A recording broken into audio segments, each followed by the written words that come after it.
Hello everyone, आज के video में हम क्लास 10th की जो मैथ पढ़ रहे थे ट्रिग्नोमेट्री, उसके एक्सरसाइज 8.1 के सोल्यूशन की बात करेंगे कि एक्सरसाइज 8.1 में कौन से क्वेश्चन है, उनका सोल्यूशन कैसे होगा। आज पूरा इस पर डिस्कशन। इससे पहले उम्मीद करते हैं कि आपने जो स्पेसिफिक एंगल्स पर, कुछ स्पेशल एंगल्स पर जो 6 ट्रिग्नोमेट्रिकल फंक्शन होते हैं, उनकी जो वैल्यूज हमने कही थी याद करने को, आप सबको याद होगी। आइए देखते हैं पहला क्वेश्चन क्या है। पहला क्वेश्चन है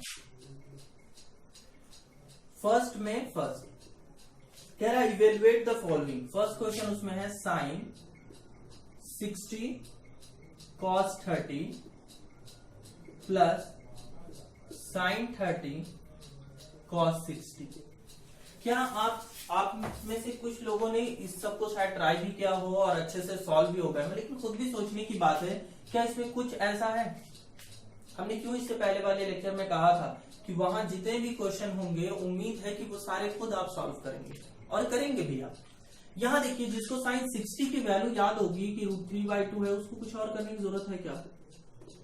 कॉस 30 की वैल्यू √3/2 होती है, कुछ करने की और जरूरत है? प्लस साइन 30 की वैल्यू 1/2, कॉस 60 की वैल्यू 1/2। इसमें नया करना क्या था? सिर्फ वैल्यूज अगर लर्न है, अच्छे से याद है, उन सबको यहाँ पुट कर देना और सॉल्व करना। √3 का √3 से मल्टीप्लाई कर देते हैं, root is three, answer 3। Root से रूट क्या हो जाता है? फ्री हो जाता है, आंसर 3 हो गया। 2 2 जा 4 प्लस 1 का 1 से मल्टीप्लाई 1, 2 2 जा 4। आंसर क्या होगा? एलसीएम तो 4 ही होगा, 3 1 ऐड हो जाएंगे। 3 plus 1/4 is equal to 4/4 cut कर देंगे, आंसर क्या आ गया? 1। कुछ नहीं था। सेकंड देखते हैं, इसका सेकंड पार्ट में क्या दम है। 2 tan स्क्वायर 45, शायद यहाँ रोशनी आ रही हो, ज्यादा चमक रहा हूं, यहां देखते हैं। 2 tan square 45 plus cos square 30 minus sine square 60 minus sine square 60। अब इसको सॉल्व कैसे करेंगे?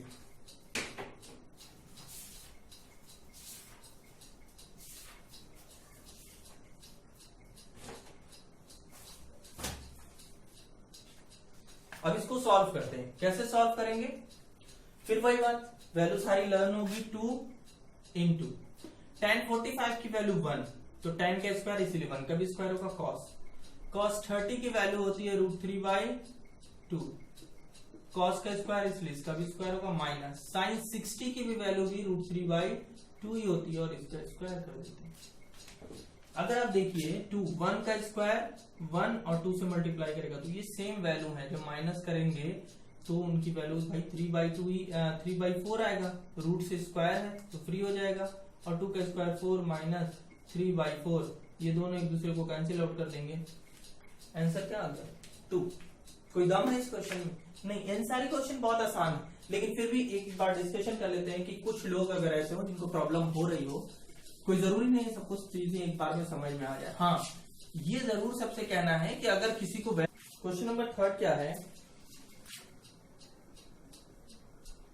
cos 45 upon sine 30 sec 30 plus cosec 30 degree. इन सब की वैल्यू हम जानते हैं। cos 45 की वैल्यू होती है 1/√2। देखिए, इन सब क्वेश्चन में ही थर्ड हम लगाते हैं, फोर्थ और फिफ्थ आप कोशिश करेंगे खुद से लगाने की, ठीक है, या उस पर भी अभी देख लेते हैं। sec 30 की वैल्यू जो होती है 2/√3 प्लस cosec 30 की वैल्यू होती है 2। अब देखिए, सॉल्व करते इसमें क्या करते हैं? 1/√2 अपॉन एलसीएम लेते हैं, √3 और इसके डिनोमिनेटर में कुछ नहीं है तो 1 मान लेते हैं, तो √3 एलसीएम होगा। यहाँ हो जाएगा 2, यहाँ √3 नहीं है, मल्टीप्लाई कराएंगे इसमें, आंसर हो जाएगा 2√3। रेसिप्रोकल हो जाएगा नीचे वाला, 1/√2 इंटू √3 अपॉन 2 प्लस 2√3। आंसर हो गया हमारा √3 अपॉन 2 का √2 से मल्टीप्लाई कराएंगे 2√2 प्लस √2 का √3 से होगा, क्या हो जाएगा √6, 2√6।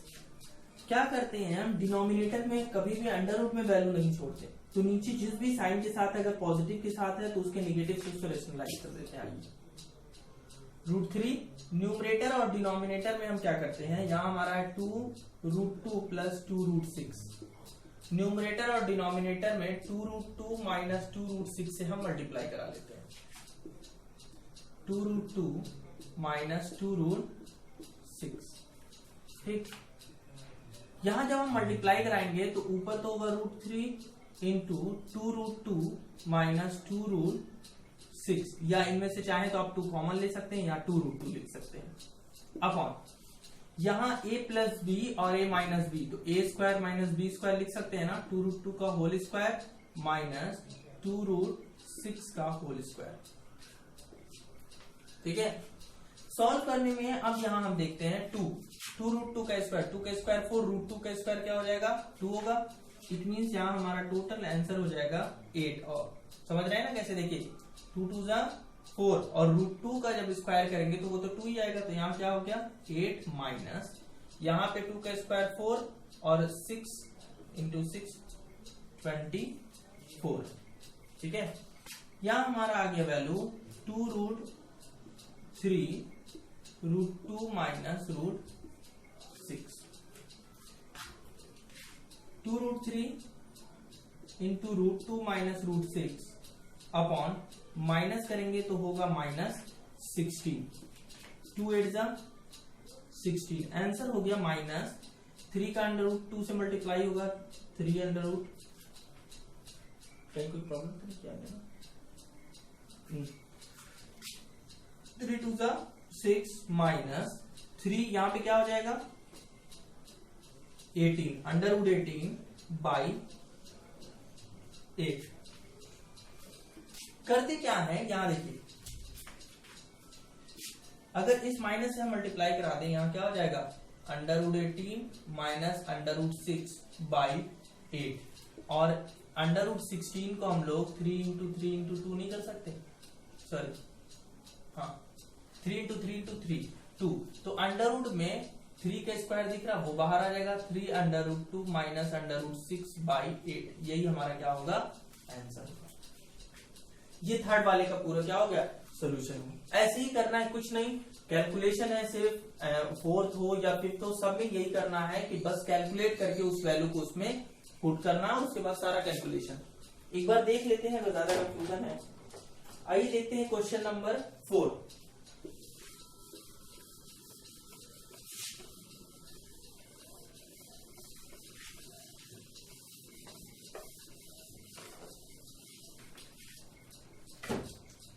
क्वेश्चन नंबर 4 क्या है,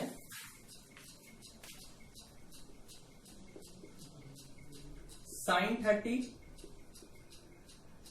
plus tan 45 minus cosec 60 upon sec 30 plus cos 60 plus cot 45।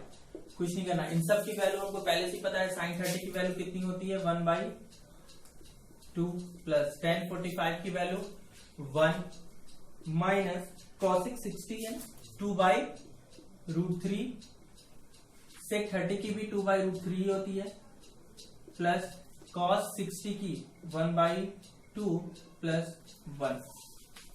ये हम देखते हैं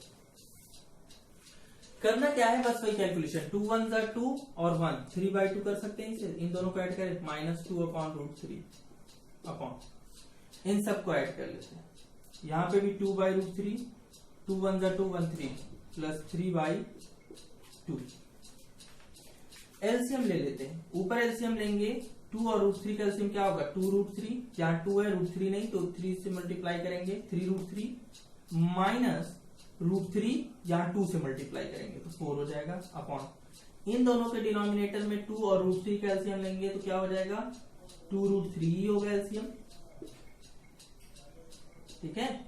यहाँ देखिए √3 है क्या नहीं है 2 नहीं है, 2 से मल्टीप्लाई कर देते हैं 4 प्लस यहाँ पे भी सेम काम 2 है √3 नहीं है तो 3√3 रेसिप्रोकल होगा और फिर मल्टीप्लाई करेंगे। 3√3 माइनस 4 अपॉन 2√3 इंटू ये ऊपर हो जाएगा 2√3 अपॉन इसका रेसिप्रोकल होकर मल्टीप्लाई करेंगे ना 4 प्लस 3√3। ये दोनों तो कैंसिल हो गए। 3√3 माइनस 4 और इसे 3√3 प्लस 4 नहीं कर सकते। फिर नीचे अंडर रूट में वैल्यू आ रही तो नीचे वाले के 3√3 प्लस 4 है ना यहाँ, सो माइनस 4 से हम क्या करते हैं न्यूमरेटर और डिनोमिनेटर में हम मल्टीप्लाई कर देते हैं। ठीक है कि नीचे से अंडर रूट जो है वो खत्म हो जाए। हम डिनोमिनेटर में पहले क्या है स्टैंडर्ड वैल्यू में हम डिनोमिनेटर में कभी भी अंडर रूट नहीं छोड़ते। तो ऊपर देखिए सेम वैल्यू है मींस 3√3 माइनस 4 का यहाँ क्या हो गया whole square upon a plus B और a minus B, it means 3√3 whole square minus 4 का whole square. a square plus B square minus a minus B का होल स्क्वायर क्या होता है a स्क्वायर यानी पहले वाले नंबर का स्क्वायर करते हैं प्लस b स्क्वायर यानी 4 का square minus 2 into 3√3 2ab a और इंटू b अपॉन 3√3 का स्क्वायर 3 का स्क्वायर 9 √3 का स्क्वायर करेंगे तो क्या आ जाएगा 3, इट मीन्स यहाँ क्या हो जाएगा 27 माइनस 4 का स्क्वायर 60। ठीक है ये हमने कर लिया। अब यहाँ पे क्या हो जाएगा 3 का स्क्वायर यहाँ 3 होगा 9 3 जा 27 प्लस 16 माइनस 2 3 जा 6 6 4 जा 24 √3 अपॉन 27 और माइनस 6 कितना हो जाएगा यहाँ 11। आंसर क्या होगा यहाँ पे 26 और ये दोनों ऐड करेंगे 7 और 6 3 43 माइनस 24 √3 अपॉन 11। देखते हैं आंसर आया है कि नहीं आया। 8.2 43 माइनस 24 √3 11। ठीक है तो ये भी सही है, नोट कर लीजिए। अब हम देखते हैं नेक्स्ट क्वेश्चन नंबर 5 की। पहले में क्वेश्चन नंबर फर्स्ट में जो फिफ्थ वाला है वो है 5 cos square 60 plus 4 sec square 30 minus tan square 45 upon sin square 30 plus cos square 30। कुछ नहीं करना है, इसमें भी वही चीजें करनी है कि क्या करना है बस वैल्यू को पुट कर देना है। सो वैल्यू पुट करते हैं 5 इंटू cos 60 की वैल्यू क्या होती है cos 60 की वैल्यू 1/2 उसका स्क्वायर कर देते हैं प्लस 4 sec स्क्वायर 30 की वैल्यू होती है क्या 2/√3 उसका स्क्वायर माइनस tan 45 की वैल्यू 1 उसका स्क्वायर sin 30 की वैल्यू 1/2 उसका स्क्वायर प्लस cos 30 की वैल्यू √3/2 उसका स्क्वायर कर देते हैं।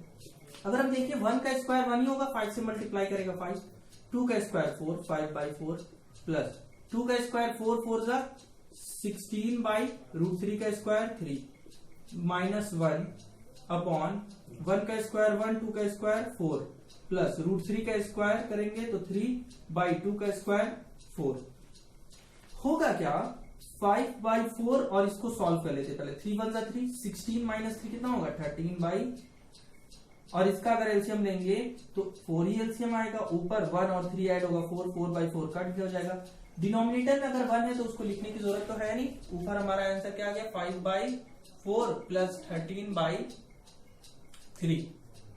एलसीएम ले लेते हैं 4 और 3 का, आंसर क्या आएगा 12।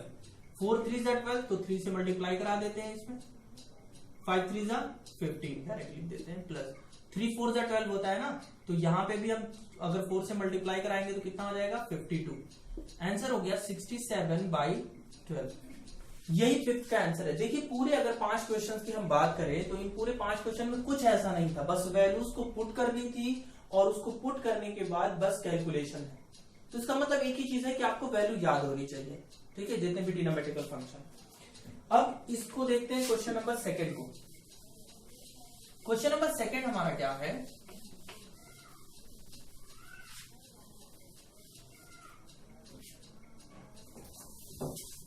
क्वेश्चन नंबर सेकंड कह रहा है choose the correct option and justify your answer.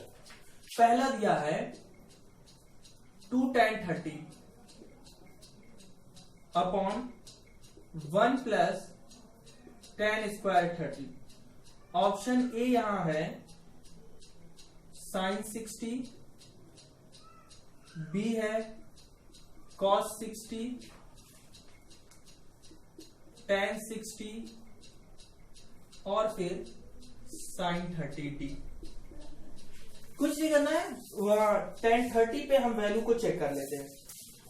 tan 30 की वैल्यू क्या होती है, वैल्यू को रखते हैं, खुद पता चल जाएगा। 2 tan 30 की वैल्यू 1/√3 अपॉन 1 प्लस 1/√3 का स्क्वायर कर देते। तो ऊपर क्या हो गया 2/√3, नीचे 1 प्लस 1 का स्क्वायर 1/√3 का स्क्वायर 3, कितना आ गया 2/√3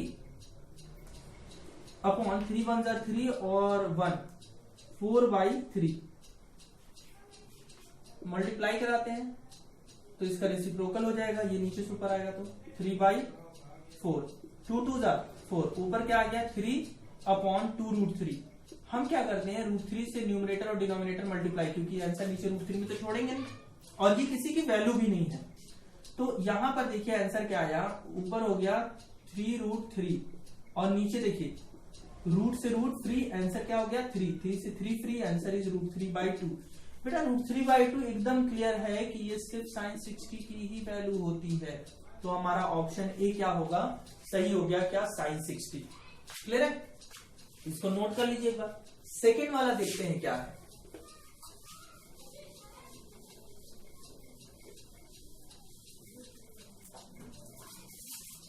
सेकेंड है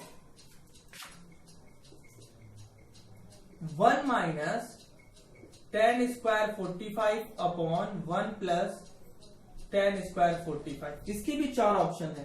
एक कह रहा है कि ये tan 90 है, ए वाला, बी 1, सी sin 45 और डी है 0। देखते हैं क्या वैल्यू।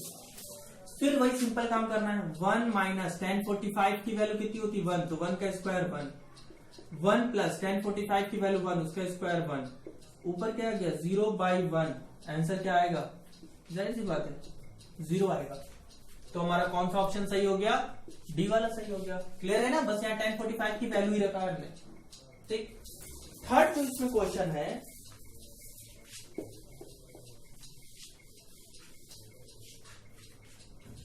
क्वेश्चन नंबर थर्ड है sin 2a is equals to 2 sin a is true when a is equals to, 4 option है इसमें भी हमारे, 0, बी वाला है 30, सी कह रहा है 45 और डी कह रहा है 60 डिग्री। देखते हैं किसके लिए। तो हमको पहले से ही पता है कि अगर हम 0 को चेक करते हैं, sin 0 देखिएगा 2 into 0 यानी sin 0 ही आएगा और sin 0 की वैल्यू 0, 2 sin a यानी 2 into sin 0 यानी 0 और इसकी वैल्यू भी क्या होगी 0। तो एक 0 ही है जिसके लिए इन दोनों की वैल्यू, आप 30 के लिए चेक करेंगे तो 30 जैसे यहां रखेंगे sin 60 हो जाएगा और sin 60 की वैल्यू √3/2। यहां 30 रखेंगे तो 2 into 1/2 कट जाएगा, आंसर क्या आ जाएगा 1, कभी इक्वल नहीं आएगा। 45 के लिए भी नहीं, ये 90 हो जाएगा और ये 45 के लिए कुछ और वैल्यू देगा। तो एक ही वैल्यू पे हमारा ए जो फर्स्ट वाला ऑप्शन है वो 0, इसी पे इन दोनों की वैल्यू क्या होगी, एक दूसरे के इक्वल होगी। थर्ड हो गया। फोर्थ देख लेते हैं। फोर्थ क्या, फोर्थ कह रहा है 2 tan 30 upon 1 minus tan square 30। इसमें भी 4 ऑप्शन है। एक कह रहा है cos 60 होगा, बी है sin 60, सी है tan 60 और डी हमारा है sin 30। देख लेते हैं इसको कि आखिर में ये है क्या। देखिए अगर हम बात करें 2 tan 30 की वैल्यू क्या होती है 1/√3, इससे पहले भी हमने देखा 1 माइनस 1/√3 का स्क्वायर। ऊपर क्या आ गया 2/√3 न्यूमरेटर में, अपॉन नीचे 1 माइनस 1 का स्क्वायर 1 ही, √3 का स्क्वायर क्या हो गया 3। तो क्या हुआ 2/√3 अपॉन 3 1 जा 3 माइनस 1 2/3 आया कि नहीं, इसी को मल्टीप्लाई कर देते हैं, रेसिप्रोकल 2/√3 इंटू ये क्या हो गया 3/2, 2 से 2 कैंसिल हो गया, क्या आया 3/√3। फिर वही काम न्यूमरेटर और डिनोमिनेटर में √3 से मल्टीप्लाई करा देते हैं, 3√3 रूट से रूट फ्री, आंसर इज 3, 3 से 3 फ्री, आंसर इज √3। आप खुद से देखिए, हम कहे ना कि डिनोमिनेटर में हम √3 नहीं तो √3 से ऊपर नीचे मल्टीप्लाई कर दिया न्यूमरेटर और डिनोमिनेटर में, ऊपर हो जाएगा 3√3, √3 का √3 से मल्टीप्लाई करेंगे, आंसर 3 हो जाएगा, 3 से 3 फ्री, आंसर इज √3। और ये √3 किसकी वैल्यू होती है, cos 60 की होती है नहीं, sin 60 की होती है नहीं, sin 30 की होती है नहीं, किसकी होती है tan 60 की। तो हमारा ये जो सी वाला ऑप्शन है यही सही होगा, ठीक है। एक बार चेक भी कर देते हैं, हाँ पोर्ट का सी। अब हम इसमें चारों क्वेश्चन हमने देख लिए, 4 ही क्वेश्चन थे। अब बात करते हैं थर्ड की, इसको इरेज कर दें।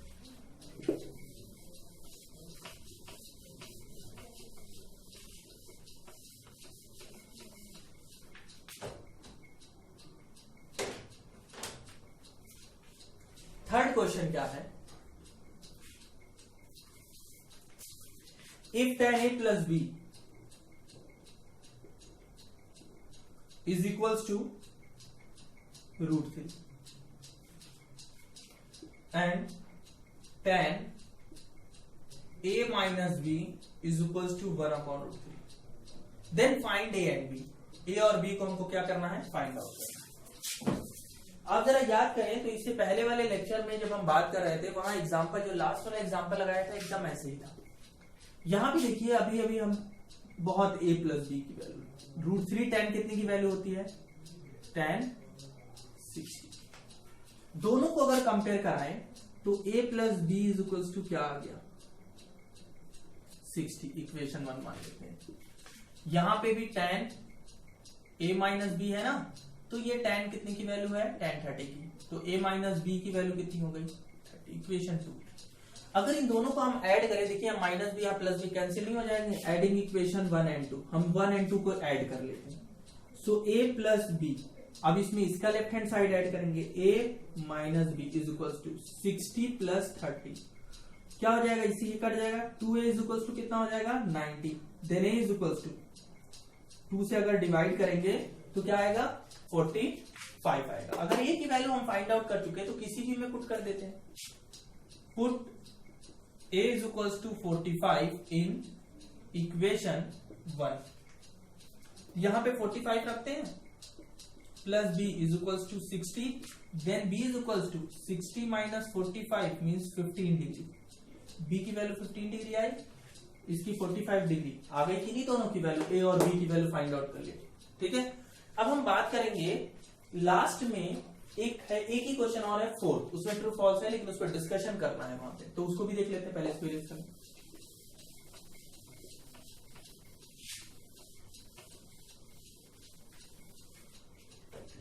आइए देखो क्वेश्चन नंबर 4 कह रहा है state whether the following are true और फॉल्स, जस्टिफाई योर आंसर। पहला, इसका पहला एक एक करके सब पे डिस्कशन करते हैं। कह रहा sine a plus B is equals to sine a plus sine b। सबसे पहले इसको ये डिस्कस कर लेते हैं कि क्या ये वैल्यू सही है। इसको कहते हैं हमको यहाँ दो अलग अलग वैल्यू लेनी होगी, तभी हम चेक कर सकते हैं a की, तो a को हम 30 ले लेते हैं, b को हम 60। अब आपके दिमाग में आया होगा सर नहीं दो वैल्यू कैसे, हम a और b की वैल्यू वही लेते हैं जिनकी वैल्यूज हम जान रहे हैं। जैसे अब 15 ले लेते हैं तो क्या हम sin 15 cos 15 किसी की वैल्यू जानते हैं, नहीं जानते।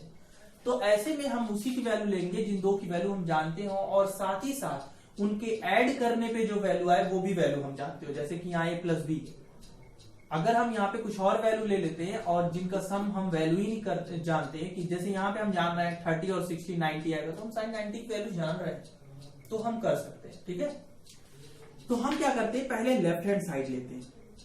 अब यहां हमने लिख दिया साइन a प्लस बी, किसी की वैल्यू बतानी है, तो यहां साइन a की वैल्यू 30 प्लस 60 यानी क्या हो गया साइन 90, और साइन 90 की वैल्यू तो 1 होती है। राइट हैंड साइड ले लेते हैं, sine A plus sine B. अच्छा, साइन ए की value sine 30 plus sine B यानी साइन 60, इसकी वैल्यू 1/2 और इसकी वैल्यू √3/2। दोनों को अगर हम ऐड कर दें तो एलसीएम लेंगे 2, 1 प्लस √3/2। क्या ये दोनों एक दूसरे के इक्वल है? तो हमने ये प्रूव कर दिया कि ये दोनों एक दूसरे के इक्वल नहीं है। इट मीन्स ये क्या है? फॉल्स है। समझ में आया ना कैसे किया? अब सेकेंड वाला क्या है? सेकेंड देखिए,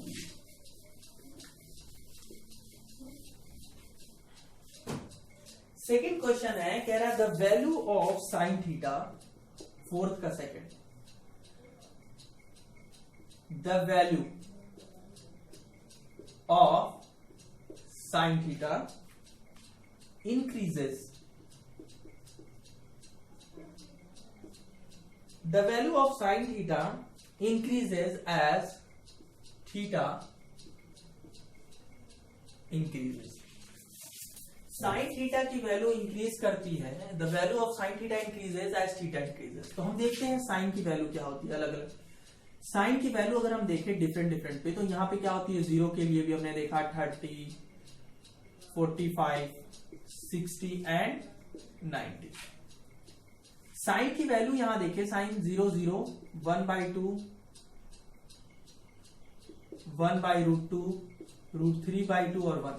आप यहां गौर कीजिए कि जैसे जैसे 0 से हम 90 की तरफ बढ़ रहे हैं, देखिए थीटा की वैल्यू इंक्रीज कर रही है ना, थीटा की वैल्यू इंक्रीज कर रही है तो साथ ही साथ साइन थीटा की भी वैल्यू इंक्रीज कर रही है ना। 0 उससे बड़ा 1/2, 1/√2, √3/2 और 1, यानी जैसे जैसे थीटा इंक्रीज कर रहा है साइन थीटा भी इंक्रीज कर रहा है, तो ये हमारा वैल्यू क्या हो जाएगा? ट्रू। लेकिन जो नेक्स्ट है ये तीसरा है, तीसरे में क्या कह रहा है यहां समझिएगा। दूसरा समझ में आया ना, तीसरा समझिएगा क्या कह रहा है। तीसरे में कुछ नहीं, यहां कॉस थीटा लिख दिया है। कह रहा है the value of cos theta increases as theta increases, कि थीटा बढ़ने के साथ कॉस थीटा की भी वैल्यू बढ़ रही है। तो आइए जरा उस पर भी डिस्कशन कर लेते हैं। हम इसकी भी वैल्यू जानते हैं, इसकी होती है 1, √3/2, 1/√2, 1/2 और 0। आप देखिए क्या ऐसा लग रहा है? थीटा बढ़ रहा है, लेकिन क्या ये वैल्यू बढ़ रही है कि घट रही है? ये डिक्रीज कर रही है, ठीक है ना। When theta increases the value of cos theta decreases. अगर यही डिक्रीज लिखा होता तो हमारी वैल्यू की क्या हो जाती? ये ट्रू हो जाता, लेकिन ये कह रहा है इंक्रीज कर रही, तो ऐसा तो हम नहीं देख रहे हैं इंक्रीज कर रही, तो डिक्रीज कर रही है, तो ये क्या हो जाएगा? फॉल्स। ठीक है। फोर्थ क्वेश्चन जो है यहां पर, फोर्थ क्या कह रहा है ये देखते हैं। कह रहा है sine theta is equals to cos theta for all value of theta, for all values of theta. देखते हैं sine theta cos theta for all values. देखिए आप खुद से देखिए, क्या 0 पे दोनों इक्वल है? 30 पे इक्वल है, 60 पे है, 90 पे है? नहीं है। सिर्फ ये थीटा इज इक्वल्स टू 45 के लिए ही ये सही हो सकता है। When theta is equals to 45, then sin theta and cos theta is equals to, they are equals to each other। ये एक दूसरे के इक्वल होंगे और किसी भी एंगल के लिए। और यहां ये कह दिया for all values of theta, तो ये सभी थीटा की सभी वैल्यूज के लिए कभी भी इक्वल नहीं होंगे, तो ये भी क्या हो गया? फॉल्स होगा। क्लियर। फिफ्थ जो है, फिफ्थ भी देख लेते हैं क्या कह रहा। कह रहा cot A is not defined. Fifth यहां लिख देते हैं, cot A is not defined for a is equals to 0, for a is equals to 0 degree. for a is equals to 0 के लिए cot a डिफाइन नहीं होगा। अच्छा चलिए देखते हैं कैसे नहीं होगा। cot a को हम cos a by sin a लिख सकते हैं। a is equals to 0 पे चेक कर लेते हैं, cos 0 by sin 0। cos 0 की वैल्यू 1, sin 0 की वैल्यू 0, और ये तो अनडिफाइंड है, इनफाइनाइट आएगा, यानी ये डिफाइंड नहीं है, नॉट डिफाइंड, यानी ये हमारा क्या हो गया? ट्रू। ये क्या कह रहा है? सही है कि cos a डिफाइंड नहीं होगा a इज इक्वल्स टू 0 पर। ठीक है, तो यहां पे आज सारे क्वेश्चन 8.2 एक्सरसाइज ये कंप्लीट हुआ। अब नेक्स्ट लेक्चर में हम बात करेंगे 8.3 के। ठीक है, वहां पर उसका इंट्रोडक्शन देखेंगे, कुछ एग्जाम्पल देखेंगे, लेकिन उससे पहले एक बार फिर से रिक्वेस्ट है कि सारी वैल्यूज को आप लर्न कर लें। सारे वैल्यूज लर्न करने, पीछे जितनी चीजें पढ़ाई गई हैं एक बार फिर से रिवाइज करें, फिर नेक्स्ट लेक्चर में मिलते हैं। ठीक है, थैंक यू।